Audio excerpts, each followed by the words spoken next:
Hello, and welcome to News Now, Belmont Journal's news show and community update. This is your host, Shonul Malik, welcoming you for another feature of our regular community conversations. This past Monday, the Select Board signed the order of taking for permanent and temporary easements around the Wellington area that would ensure children walking to Wellington have a safe access to safe routes. This project has been work of many years, and today we have Glenn Clancy joining us, Director of Community Development, to shed some more light on it. Welcome, Glenn. Thank you, Chanel. So yes, as you said, the Select Board signed the order of taking. What that really does is that clears the last legal hurdle that allows Mass DOT to bid the project and begin construction. The purpose of the order of taking is to make sure that any abutting property owners to the project have granted access to contract. They need to get on their property to make incidental repairs as a result of sidewalks that are being constructed. And so the actions by the Select Board have cleared the way. As you mentioned, it's been a long project. The process has been quite long. It actually dates back at least to October of 2017. That is when Mass DOT made us aware that the project was on the funding mechanism that would allow it to eventually move forward. Actually, prior to 2017, several residents of Belmont, parents of the Wellington School, did a lot of work to prepare reports and submit ideas to Mass DOT that ultimately led to the awarding of the project to the Wellington School here in Belmont. So I guess it's probably been 4 to 5 years of effort at least to get to the point where we are today. It's a great project. As you said, improving safe access to the school is the primary goal.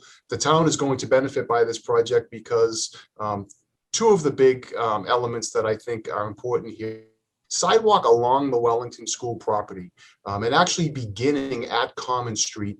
As you come in off of Common Street, down School Street to the Wellington School, that sidewalk is going to be widened to 10 feet. It's going to function as a shared use path, which is going to allow bicycle and pedestrian accessibility. So if you're a bicycle rider and you're trying to get to the Wellington School, you will not need to be on the pavement on School Street. You will have a separate elevated sidewalk in which to ride your bicycle. The other important element and benefit the town is gaining here is the signalized intersection at Common School in Waverly is being completely replaced and upgraded. And so modern technology, better amenities for pedestrian safety and accessibility in that intersection is also something that the town is gaining from the project. As it stands right now, with the action taken by the Select Board, it clears the way for Mass to bid the project. The last information that I received from Mass DOT is that they intend to bid the project in July. And then, knowing what I know about their process for reviewing bids and then ultimately awarding the work to a contractor, I would expect that we would begin to see some activity out on School Street, Common Street intersection sometime in the fall. That's great. I believe now getting access to these easements require getting permission from property owners in the neighborhood, and majority of them granted immediate access in the Monday's meeting, but a few have requested some kind of an appraisal to see what might be the impact on their properties. Yeah, that's correct. So there are 11 property owners that abut the project site. Of the 11 property owners, 9 granted us written permission, which was fantastic. There were 2 property owners that wanted the town to do some additional work. The process that is laid out and identified by Federal Highway and Mass DOT is that the town has to hire a certified appraiser to appraise the value of the temporary easement. What is the value of someone having temporary access to a person's private property? So there were 2 properties that we had to appraise. Each property had a temporary easement, but one of the properties additionally had a permanent utility easement. This is a property located at the corner of Cottage Street and School Street. The permanent utility easement was necessary because there are utility wires that run over the corner of the property. And so ultimately the appraiser comes back and puts a dollar amount on the temporary easement and then the permanent easement. And that was part of the action that the Select Board took on Monday night. Any project that's funded by Mass DOT and Federal Highway the local securing of the right of way, which is what this process is called, that burden is on the municipality. And so I went to town meeting a couple of years ago and got authorization to use pavement management funds to be able to pay whatever expenses would be necessary to secure the right of way. So the action the select board took Monday night was a recognition that we needed to close the legal loop on all of this work. And then ultimately what will happen is by accessing the pavement management funds, we will make the payout to the property owners that requested the appraisals. And that clears the way for the project. And Glenn, this is obviously funded by the state, and the program Safe Route to School, it has 4 E's as its pillar: education, encouragement, engagement, and engineering. So it seems like the state also wants children to be able to have safe access to get to schools.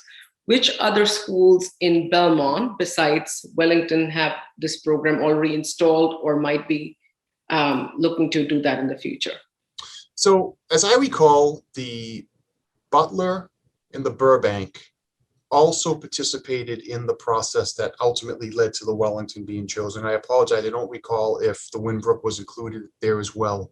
I'm not aware currently of any schools that are also looking to take advantage of this. And another thing I don't know is, now that Belmont has received an award, does that mean somehow that there is, a respite of a couple of years before they can apply again? I guess I don't know the ins and outs of that. And this process of choosing what was the process? Like you said, 3 schools participated. It was an evaluation and a selection process that was done by the state, by Mass DOT. Okay. Privy to the process. I'm sure the documentation is out there for people to learn, whatever the scoring matrix was. But it really, on the local level, it was up to PTAs, PTOs, parent organizations, interested parents, to gather all the data and submit it, and then let Mass DOT do its work. So it looks like 4 years of work is paying fruits now, and we'll have you said work is going to start in fall? Yeah, that's my expectation. As I said. How long does it take, this whole process? How long?